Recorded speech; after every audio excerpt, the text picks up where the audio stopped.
본문의 가나안 정탐 사건은 오늘 본문뿐만 아니라 신명기 1장에서도 자세하게 그 배경과 평가를 기록해 놓고 있습니다.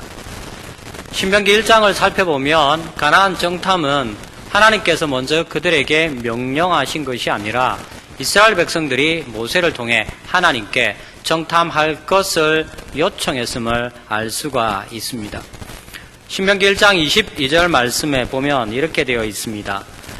우리가 어느 길로 올라가야 할 것과 어느 성읍으로 들어가야 할 것을 우리에게 알게 하자.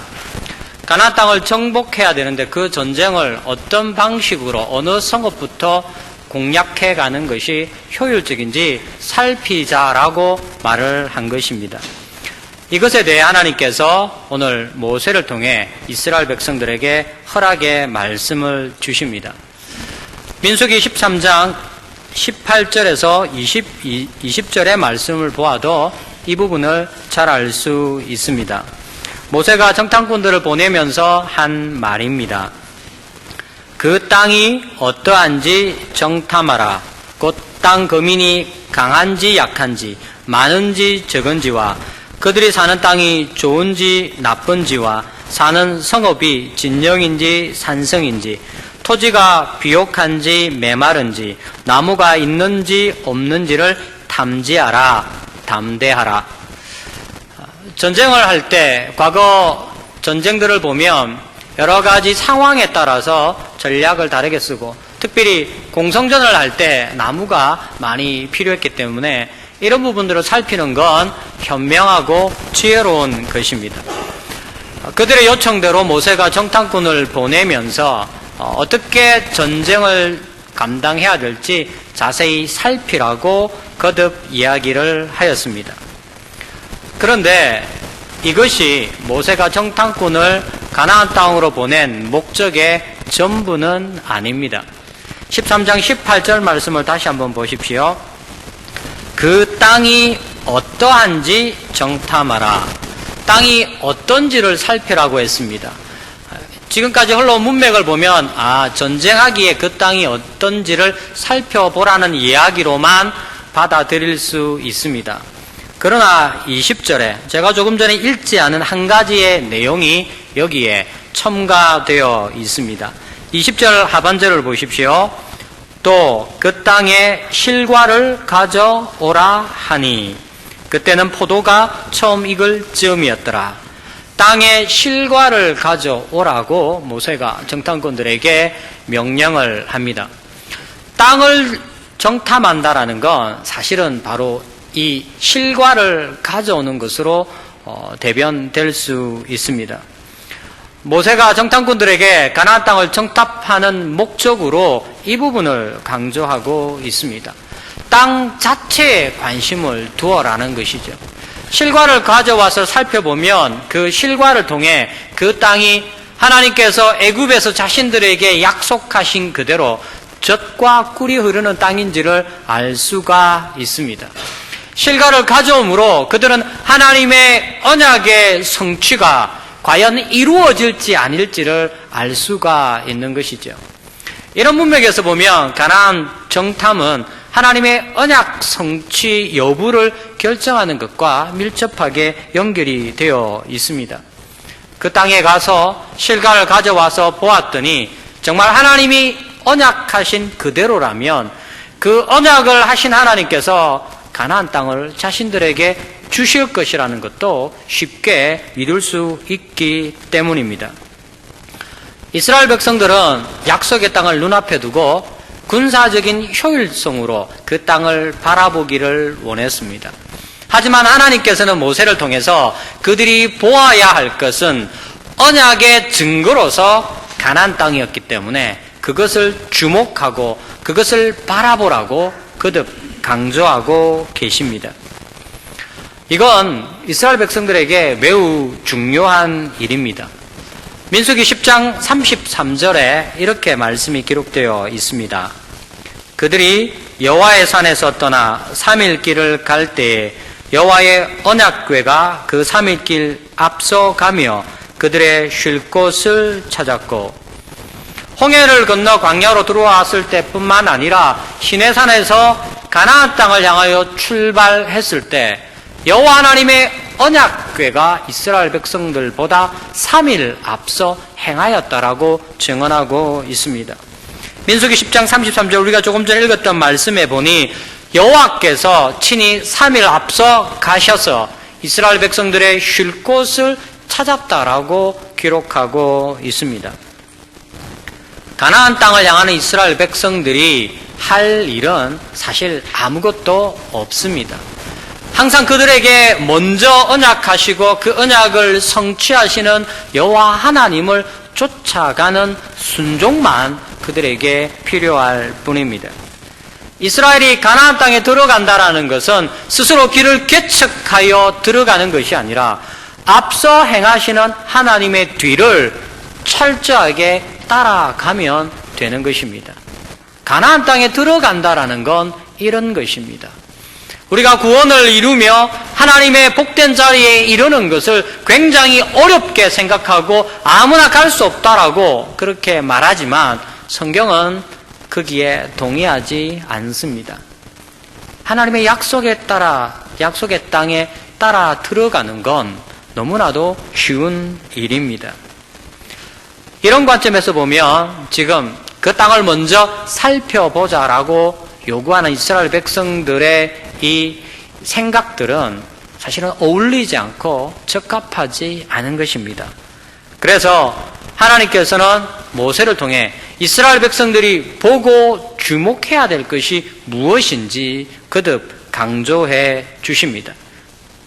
그들이 무엇을 향하여 나아가야 되며 무엇 때문에 살아야 되는지를 말씀하셨습니다.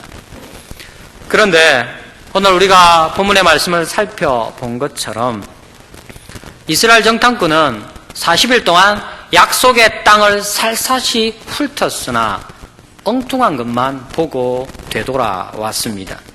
13장 27절에서 29절의 말씀입니다.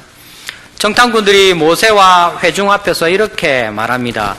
당신이 우리를 보낸 땅에 간즉 과연 그 땅에 젖과 꿀이 흐르는데 이것은 그 땅의 과실이니이다. 그러나 그 땅 거주민은 강하고 성읍은 견고하고 힘이 클 뿐 아니라 거기서 아낙 자손을 보았습니다.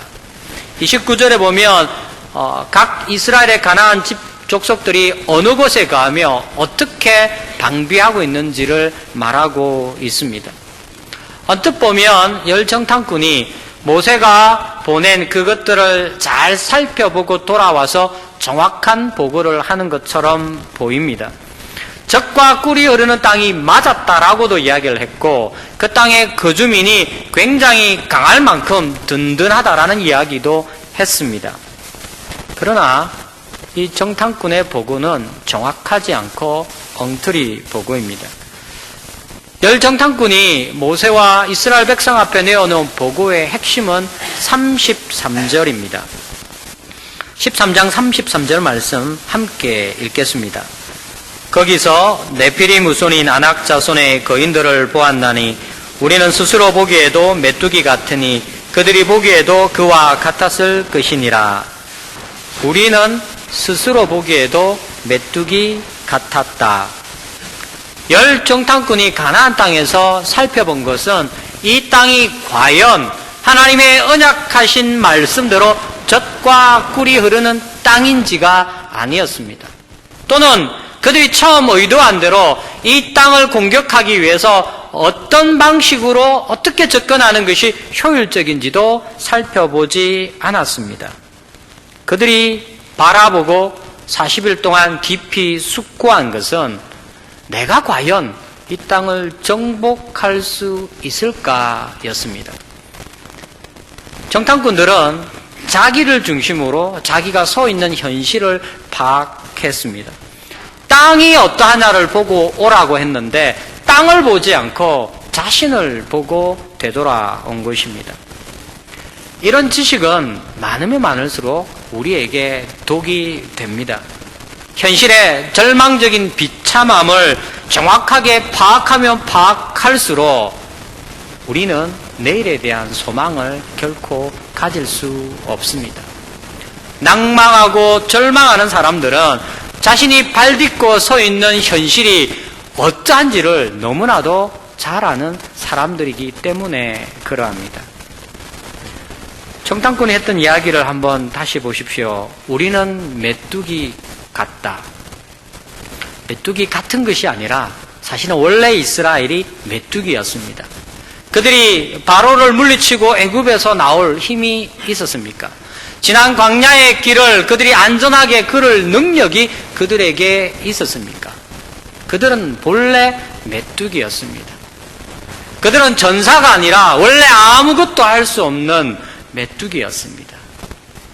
오늘 가나안 땅에 가서 아낙 자손을 발견하고서야 자신이 메뚜기인 것을 깨달은 게 아닙니다.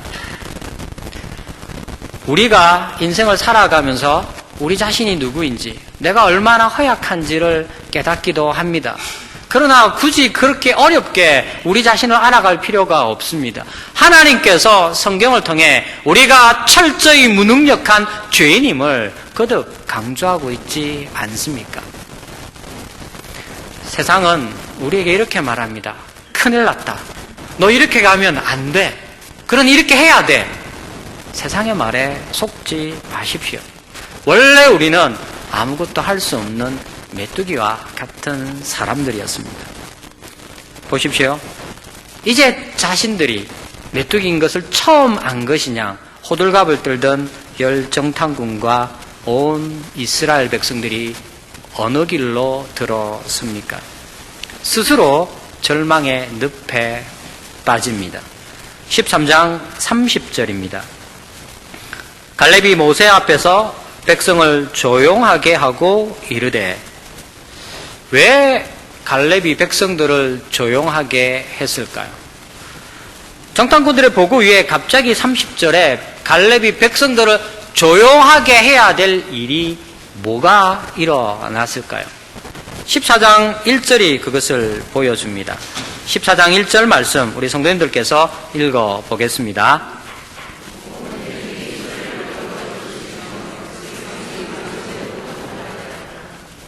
온 회중이 소리를 높여 부르짖으며 백성이 밤새도록 통곡하였더라. 한 번의 보고가 완벽하게 온 이스라엘 회중의 마음을 사로잡았습니다.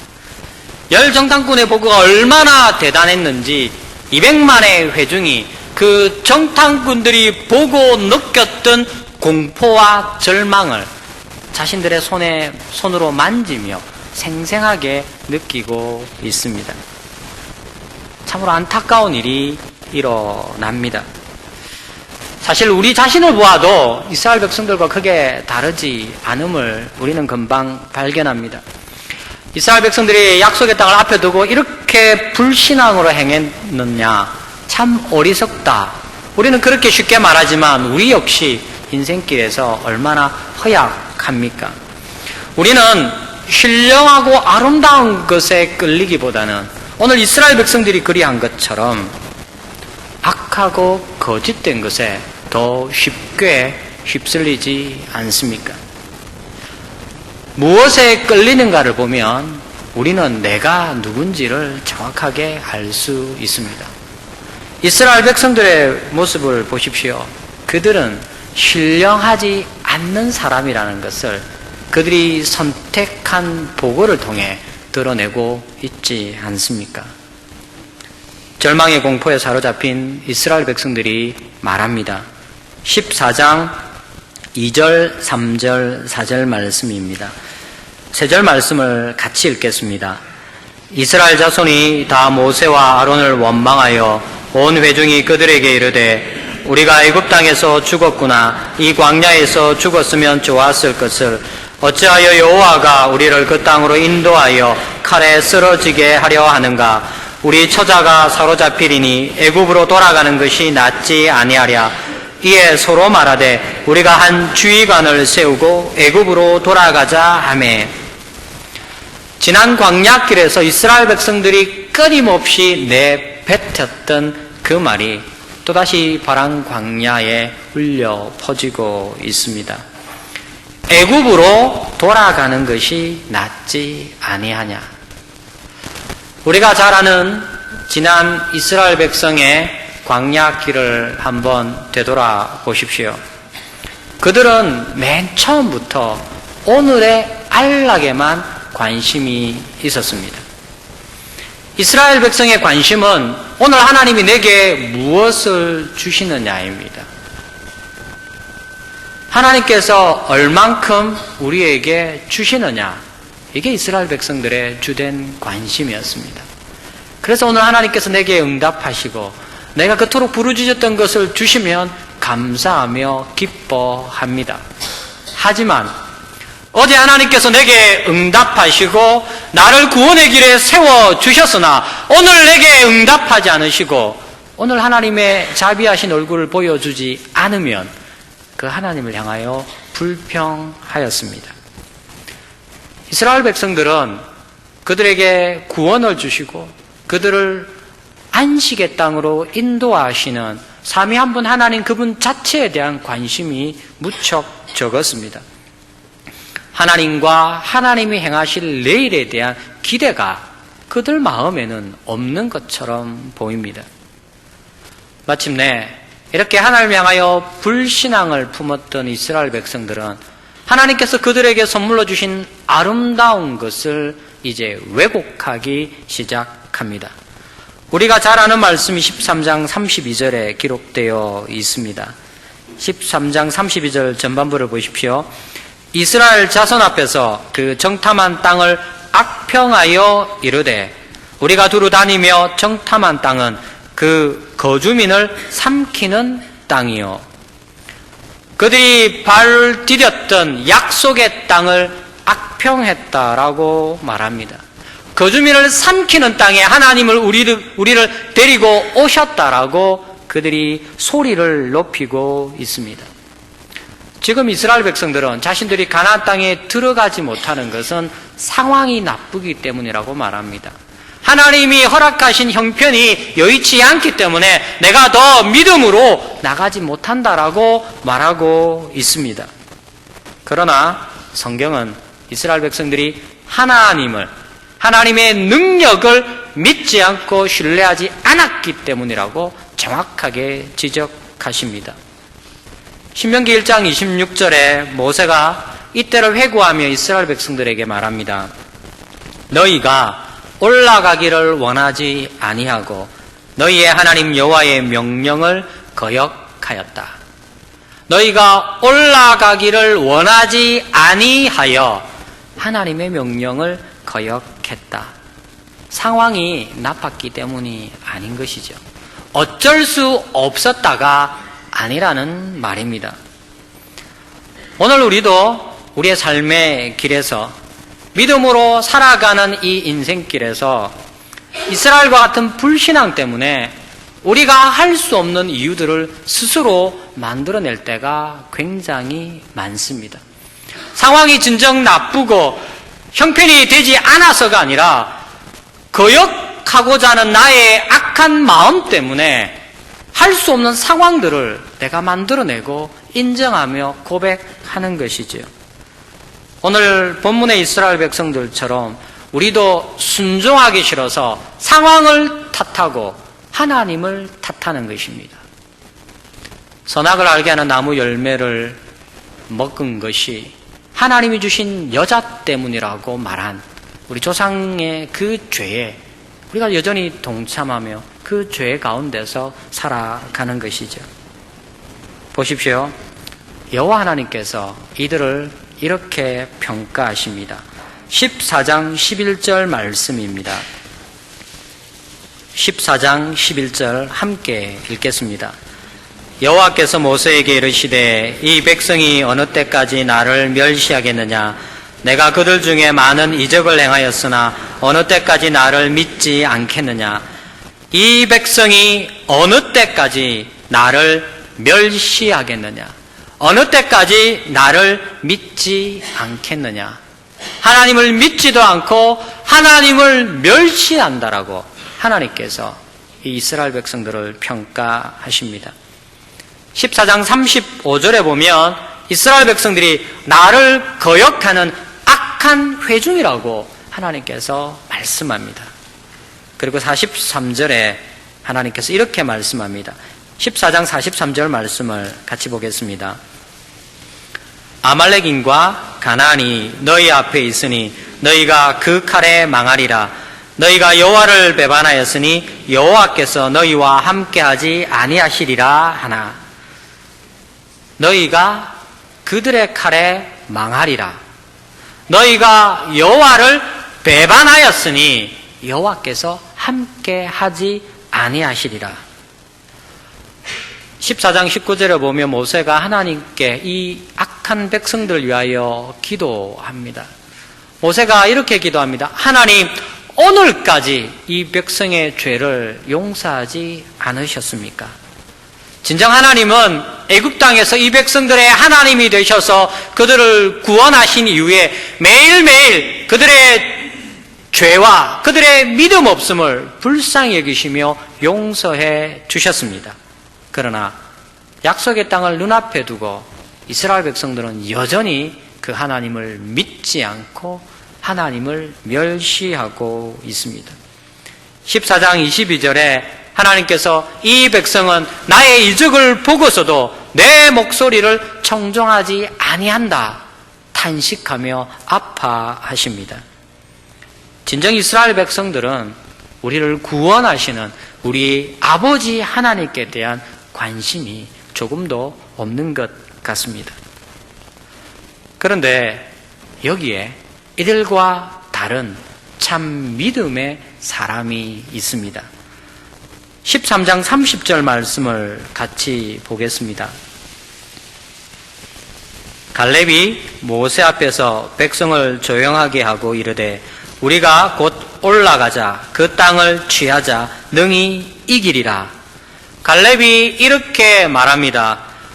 올라가서 그 땅을 취하자 능히 이기리라. 14장 9절에는 갈렙이 이렇게 또 고백합니다. 다만 여호와를 거역하지는 말라. 또 그 땅 백성을 두려워하지 말라. 그들은 우리의 먹이라. 그들의 보호자는 그들에게서 떠났고 여호와는 우리와 함께 하시느니라. 그들을 두려워하지 말라. 하나님을 거역하지 마라. 하나님이 지금 우리와 함께 하신다. 온 백성들이 통곡하며 하나님을 원망하는 그 자리에서 갈렙이 이렇게 믿음을 고백합니다. 더 놀라운 것은 여호수아 14장에 기록되어 있습니다. 잠시 성경을 찾아서 함께 보겠습니다. 여호수아서 14장 12절에서 15절의 말씀을 한 절씩 교독하도록 하겠습니다.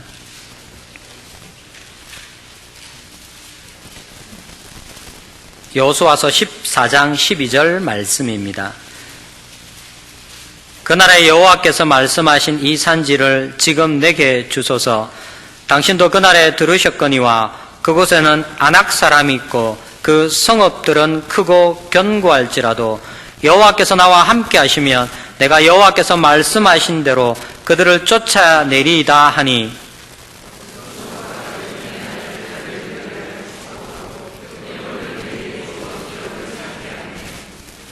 헤브론이 그니스 사람 여분네의 아들 갈렙의 기업이 되어 오늘까지 이르렀으니 이는 그가 이스라엘의 하나님 여호와를 온전히 쫓았음이라.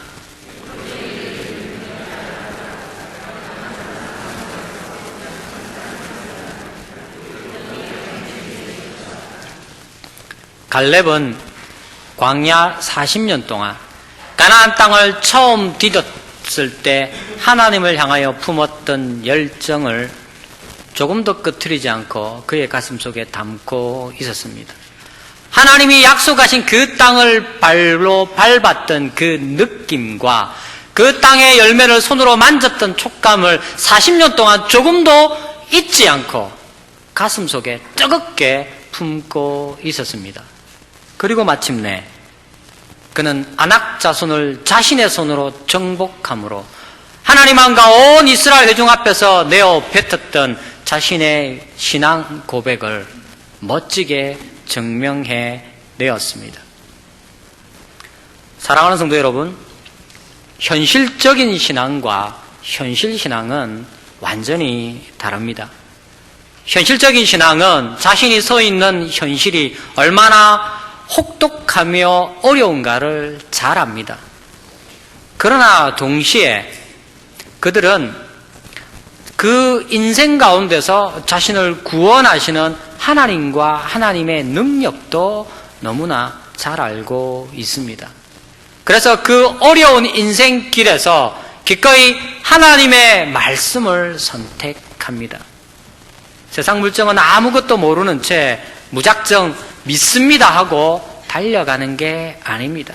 기도만 하면 이루어 주신다라고 앞만 보며 달려가는 게 아닙니다. 다 알면서도 기꺼이 하나님을 선택하는 것이 현실적인 신앙입니다. 이와 달리 현실 신앙은 자신이 서 있는 삶의 자리를 너무나 잘 압니다. 이렇게 해서는 살 수 없고 어떻게 해야 성공하며 어떻게 해야 오늘 내가 생존할 수 있는지 그들은 참 잘 압니다. 하지만 하나님을 알지 못해서 그들이 너무나도 잘 알고 있는 그 현실에 묶여 살아갈 뿐입니다. 그런데 더 안타까운 것은 현실 신앙을 가진 사람일수록 스스로가 지혜롭다라고 자랑합니다. 신앙생활은 이렇게 하는 것이고 인생은 이렇게 사는 것이라고 소리를 높이며 거침없이 말을 합니다. 성경을 보십시오. 마침내 세상을 이긴 자가 누구입니까? 세상을 이긴 자는 현실적인 신앙으로 하나님 앞에서 결단하여 순종한 자입니다. 오늘 살고자 했던, 그래서 현실 신앙을 선택했던 10명의 정탐꾼들과 그에 동조했던 온 이스라엘 백성들은 광야에서 죽었지만 현실적인 신앙으로 기꺼이 믿음의 싸움을 싸운 갈렙과 여호수아는 약속의 땅을 차지하였고 그 땅에서 생명과 안식을 풍성하게 누렸습니다. 앞선 이들과 동일하게 구원 이후에 힘겨운 믿음의 길을 걷고 있는 오늘 우리에게도 이 싸움이 계속해서 반복되고 있습니다. 한 고비를 넘겨도 또 다른 고비가 다가오고 한번 믿음으로 결단해도 또다시 내 믿음의 결단을 요구하는 어려움이 찾아옵니다.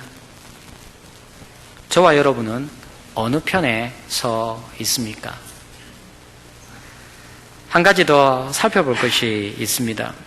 이토록 처참하게 무너져 내려버린 이스라엘에 당시 탁월하고 완벽한 지도자가 있었다라는 사실입니다. 바로 모세입니다. 구약 성경과 이스라엘 역사를 보십시오.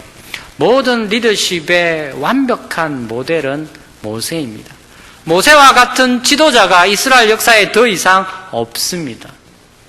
그리고 오늘 본문의 말씀을 보면 유다와 에브라임 지파, 12지파의 리더격인 유다와 에브라임 지파의 지휘관에 갈렙과 여호수아가 서 있었습니다.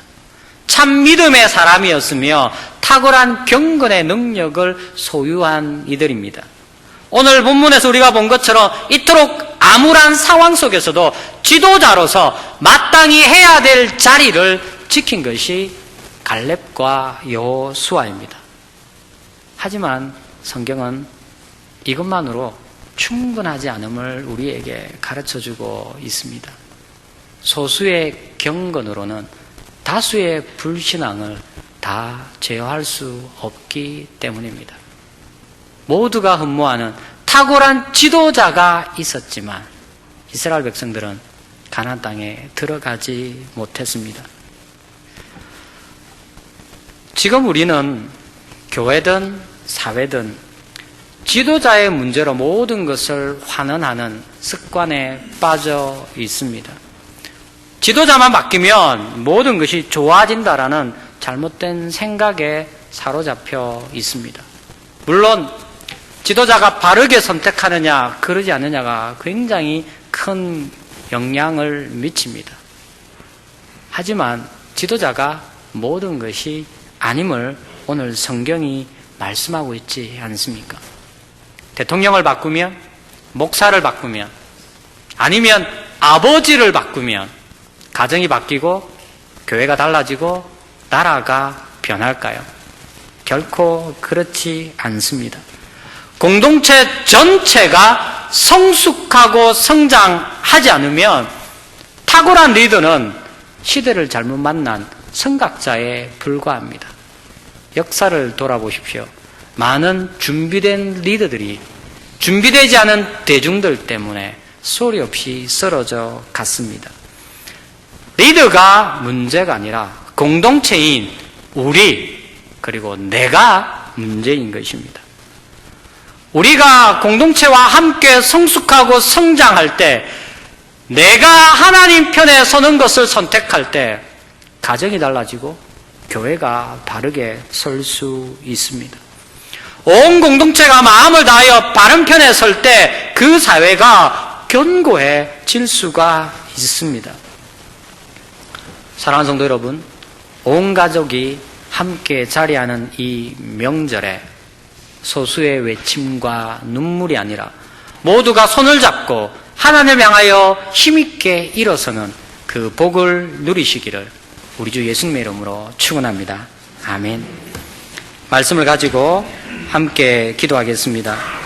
하나님 주시는 사랑하는 가족과 사랑하는 교우들과 그리고 이웃들과 함께 하나님을 찾고 하나님을 구하고 하나님께 순종하며 살게 해달라고 이 기도 제목으로 함께 기도하겠습니다. 하나님 아버지, 은혜를 베풀어 주시옵소서.